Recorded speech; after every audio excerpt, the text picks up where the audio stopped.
Did you want to get some broccoli also? Do you like growing broccoli?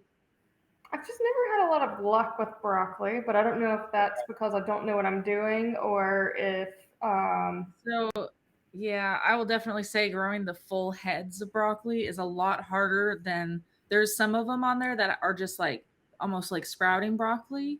uh-huh. So it just gives a bunch of side shoots. Okay, So yeah. here, Like this one right here. So this one from 60 days, you start getting these little shoots like this. Okay. So it's not just like the problem we've had is like with these big varieties, like with something like this one right here.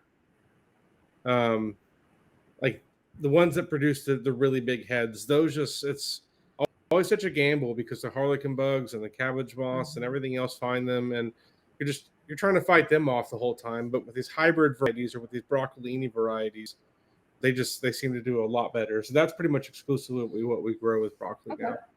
I'll give those a shot because yeah, the only ones I've ever tried are like the big heads, and then it just seems like I don't know. I'm sure bugs, whatever, something happens. Yeah. Yeah, she agrees. She said so.